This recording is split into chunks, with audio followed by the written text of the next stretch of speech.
Guys welcome back to the video. इस वीडियो के अंदर बात करने वाले हैं Bank of India small cap fund में काफी सारे लोग इन्वेस्टेड है, काफी सारी क्वेरीज इस फंड को लेकर भी आ रही है, तो पूरा डिटेल में एनालाइज करते हैं फंड को। एक बात ध्यान रखना, ये फंड बहुत ज्यादा पुरानी नहीं है, 5 साल से ज्यादा का ट्रैक रिकॉर्ड इसका अवेलेबल नहीं है, क्योंकि ये फंड 5 साल के अंदर में ही स्टार्ट हुई है। ये फंड 65.68% स्मॉल कैप स्टॉक्स में इन्वेस्ट करती है। मिड कैप के अंदर में हैवी लगभग 21% के आसपास का एक्सपोजर मिड कैप को दिया है, तो काफी अच्छा एक्सपोजर है। लार्ज कैप की भी बात करते हैं तो 7.33% का एक्सपोजर है। 6.31% कैश डेट वगैरह फंड ने अपने पास रखे हुए हैं। तो स्मॉल कैप के अलावा इस फंड ने मिड कैप को एंड लार्ज कैप को भी अच्छा, और खासकर मिड कैप को काफी अच्छा एक्सपोजर यहाँ पे दिया है। एक्सपेंस रेशियो की बात करते हैं तो 0.62% का एक्सपेंस रेशियो है, जो कि काफी मतलब बहुत ज्यादा नहीं है। नॉर्मल एक्सपेंस रेशियो एक actively managed small cap fund के लिए। ध्रुव भाटिया फंड को मैनेज करते हैं। निफ्टी स्मॉल कैप 250 ट्राई इसका बेंचमार्क इंडेक्स है यहाँ पे।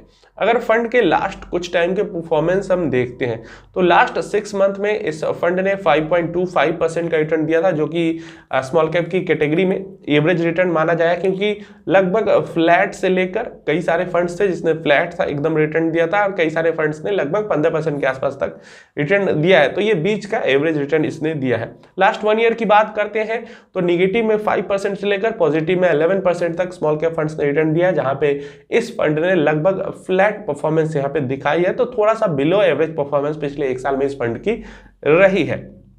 2 ईयर की लास्ट बात करते हैं तो 12.8% से लेकर 43.63% तक का रिटर्न स्मॉल कैप फंड्स ने निकाल के दिया है, जहां पे इस फंड ने 30% के आसपास का रिटर्न निकाल के दिया है। तो एक एवरेज परफॉर्मेंस लास्ट 2 ईयर में भी इस फंड का रहा है। अगर बात करते हैं लास्ट 3 इयर्स की तो इस फंड ने 18.17% और 49.66% स्मॉल कैप कैटेगरी का रिटर्न था, और जहां पे इसने 33.37% का रिटर्न दिया है। तो 3 इयर्स के टाइम पीरियड में एवरेज या थोड़ा सा अबव एवरेज परफॉर्मेंस ही इस फंड का हम यहाँ पे मानेंगे अच्छा परफॉर्मेंस है। लॉन्ग टर्म में कैटेगरी में तो ठीक ठाक किया है, लेकिन शॉर्ट टर्म में मिड टर्म में कैटेगरी में बहुत बढ़िया कुछ परफॉर्म ये फंड नहीं कर पाई है। अगर हम चेक करते हैं बेंचमार्क इंडेक्स के अगेंस्ट में इस फंड का रिटर्न, तो यहाँ पे ईयर टिल डेट की बात करते हैं, 1 मंथ की बात करते हैं, 3 मंथ की बात करते हैं, 6 मंथ की, इवन 1 ईयर की, यहाँ पे जो परफॉर्मेंस है इस फंड की वो लगभग बेंचमार्क इंडेक्स के बराबर ही है। बहुत ज़्यादा बेंचमार्क इंडेक्स से खराब परफॉर्मेंस नहीं दिखाई है इस फंड ने। बेंचमार्क लास्ट 1 ईयर का जो टाइम पीरियड है, चाहे उसके अंदर 6 महीना हो, 3 महीना ईयर टिल डेट हो, बेंचमार्क इंडेक्स के आसपास की परफॉर्मेंस ही इसके लिए। अगर बेंचमार्क इंडेक्स फ्लैट है तो ये भी फ्लैट है, बेंचमार्क निगेटिव है तो ये भी निगेटिव है, थोड़ा कम ही निगेटिव में, पॉजिटिव है तो पॉजिटिव है। लेकिन जब हम बात करते हैं लास्ट 2 इयर्स की, तो वहाँ पे इसने बेंचमार्क इंडेक्स से बेहतर परफॉर्म किया है। लास्ट 3 ईयर में भी बेंचमार्क इंडेक्स से बेहतर परफॉर्म किया, और सिंस इंसेप्शन भी बेंचमार्क इंडेक्स से बेहतर परफॉर्मेंस यहाँ पे इस म्यूचुअल फंड स्कीम ने दिखाई है। 2 इयर्स के एडवांस रेशियोज अगर हम फंड का चेक करते हैं तो अगर अल्फा की बात करते हैं लास्ट 2 इयर्स में, तो अल्फा तो डेफिनेटली फंड ने जनरेट किया है, क्योंकि इंडेक्स ने 16% का रिटर्न दिया है, इसने 30% का रिटर्न दिया, तो 14% का अल्फा निकल के आ जाता है। अगर बात करते हैं हम बीटा की, तो इंडेक्स 15.59% की वॉलेटिलिटी रखता है, और ये फंड 13.72% की वॉलेटिलिटी रखता है, तो यहाँ पे 0.8 का बीटा आ जाता है, जो कि बहुत ज़्यादा नहीं है। इसके बाद बात करते हैं जेंसन अल्फा की, या फिर शार्प रेशियो की, सॉर्टिनो रेशियो की, ट्रेनर रेशियो की। इंडेक्स के अपने अगेंस्ट में ये सारे ही बेहतर है, अपनी कैटेगरी में बहुत बेहतर नहीं है, लेकिन इंडेक्स के अगेंस्ट में ये सारे रेशियोज काफ़ी बढ़िया है यहाँ पे।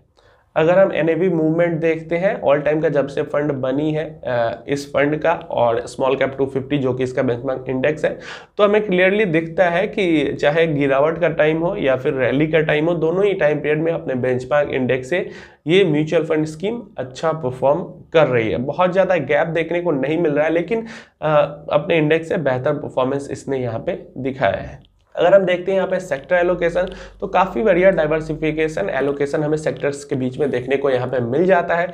जैसे कंस्ट्रक्शन के अंदर 16% का एलोकेशन है, फाइनेंशियल के अंदर 15% है, कैपिटल गुड्स के अंदर 13%, केमिकल्स के अंदर 13%, अदर्स 10%, ऑटोमोबाइल की बात करते हैं 9%, services 9%, consumer staple 7% and metals and mining में यहाँ पे 5%। तो बहुत ज़्यादा अंतर नहीं है अलग अलग सेक्टर्स की होल्डिंग में। यहाँ पे जो डाइवर्सिफिकेशन है, जो होल्डिंग्स है अलग अलग सेक्टर्स की, वो काफ़ी बढ़िया की गई है। बहुत ज़्यादा डिफरेंसेस नहीं है एलोकेटेड सेक्टर की वैल्यू के अंदर, तो ये अच्छी बात है। यहाँ पे कुछ टॉप होल्डिंग्स की बात करते हैं तो टिमकेन इंडिया के अंदर 3% की होल्डिंग है, जो सबसे ज़्यादा है। इसके अलावा आईसीआईसीआई बैंक के अंदर 2.9%, सिटी यूनियन बैंक के अंदर 2.6%, फिनिक्स मिल्स के अंदर 2.1%, बलरामपुर चीनी मिल्स के अंदर 2.1%, कैनरा बैंक 1.9%, जेबी केमिकल्स के अंदर में 1.9%, एलएनटी के अंदर में 1.9%, रत्मनी मेटल्स ट्यूब्स के अंदर में 1.9% एंड सोलार इंडस्ट्रीज के अंदर भी 1.9% का एक्सपोजर इस फंड ने लिया है। तो अगर स्टॉक्स अगर हम यहाँ पे देखते हैं स्पेसिफिक, तो बढ़िया स्टॉक्स, बढ़िया कंपनीज इन्होंने यहाँ पे चूज करी। अगर टॉप होल्डिंग्स की भी बात करते हैं तो अगर हम इसकी कैटेगरी के बीच में इसकी रैंकिंग चेक करते हैं तो यहाँ पे इस फंड ने लाइक 3 ईयर में नंबर 3 की रैंकिंग है, जो कि काफ़ी बढ़िया है। लेकिन लास्ट 1 ईयर में फंड की रैंकिंग थोड़ी सी खराब होकर 18वें नंबर पे चली गई है। सो अब फाइनल क्वेश्चन निकल के आता है कि हमें इस फंड के अंदर क्या करना चाहिए। तो देखो, फंड में कुछ भी बहुत ज़्यादा खराब नहीं है। देखो, 2 चीज़ें हैं जो इस फंड के बारे में यहाँ पे है।